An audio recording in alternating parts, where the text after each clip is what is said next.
આદિવાસી સમાજના અત્યારે ધારાસભ્યમાં લોકલાડીલા ઉમેદવાર એવા અમારા ચૈતર વસાવા સાહેબને ભાજપ દ્વારા ખોટી રીતે એફઆરઆઈ કહેવાય। કારણ કે 302ના આરોપી પણ ભાજપના બહાર ફરતા હોય, એમની મિટિંગોમાં ફરતા હોય, ત્યારે અમારા ચૈતર વસાવા પર જંગલ ખાતા દ્વારા ખોટી ફરિયાદ આપીને એમને આજે હેરાન કરવામાં આવે છે, એમની પત્નીને હેરાન કરવામાં આવે છે, એમના પરિવારને હેરાન કરવામાં, અને સાથે સાથે એમને જે જમીનના માલિક છે એમને પણ જો મારવામાં આવતો હોય પોલીસ દ્વારા, તો આ ગુંડારાજ કહેવાય છે ભાજપ।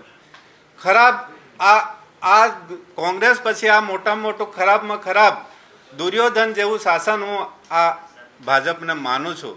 હું દાહોદથી આવું છું અને દાહોદમાં અમારા આદિવાસી સમાજ પર જ્યારે નરેગાની યોજના છે, આ યોજનામાં દરેકને 100 દિવસની મજૂરી મળવી જોઈએ, એ આખી સિસ્ટમ બદલીને એ લોકોએ એજન્સીને નાણાં આપવાનું શરૂ કર્યું છે। એમાં એજન્સી દાખલ કરીને એજન્સી પાસેથી પૈસા લેવાના, મજૂરોને તો કોઈ મજૂરી મળતી જ નથી। સાથે સાથે જે પણ જળની યોજના કાઢી છે, અમારા દાહોદમાં આજ સુધી ભાજપ દ્વારા કોઈ પણ પ્રકારનું પાણી ખેતરો સુધી પહોંચ્યું નથી। બધા વિસ્તારોમાં પાણી છે, તો અમારા આદિવાસી વિસ્તારમાં કેમ નહીં? આ મારો એક મોટો સવાલ છે। બીજું કે જે પણ ટ્રાઇબલની ગ્રાન્ટ આવે છે, આ 20 કરોડનું કૌભાંડ તો નીકળ્યું છે, પણ અગાઉ પણ ઓબીસી સમાજ માટે એમાંથી પણ 23 કરોડનું કૌભાંડ આ ચૈતર વસાવા સાહેબ અમારા બહાર હોત તો 23 કરોડનું બીજું પણ કૌભાંડ નીકળે તેમ હતું ભાજપનું। એટલા માટે આ ચૈતર વસાવા સાહેબને અંદર કરવામાં આવેલા છે। આજે એ હેરાન થઈ રહ્યા છે, કારણ કે ભૂગર્ભમાં રહેવું, સંતાઈને રહેવું, આજે ધારાસભ્ય કોને કહેવાય? જંગલ ખાતાને બેસાડીને સમાધાન કર્યું। કોઈ પણ આગેવાન, નાનો આગેવાન હોય, મોટો આગેવાન હોય, કોઈ પણ સમાધાન તો કરી શકે છે, એ કોઈ મોટી વાત નથી। તો આવા નેતાને પણ જો આદિવાસી સમાજના નેતાને ડામતા હોય, સાથે સાથે અમારા દાહોદ જિલ્લામાં આ જેમ ચૈતર વસાવા પર આજે જે વીતી રહી છે, એ જ અમારા બાબુ કટારાના પુત્ર પર પણ વીતી રહી છે।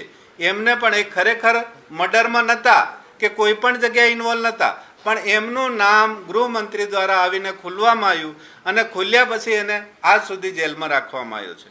તો આ ચૈતર વસાવા સાહેબને એક તો ચૈતર વસાવા સાહેબે એક મોટું કામ એ કર્યું હતું કે આદિવાસી સમાજની મણિપુરમાં જે બહેનોને દોડાવીને મારવામાં આવતી હતી અને એના કારણે એમને ગુજરાતમાં અવાજ ઉઠાવ્યો, એમનો દાવ ભાજપની સરકારે રાખ્યો છે।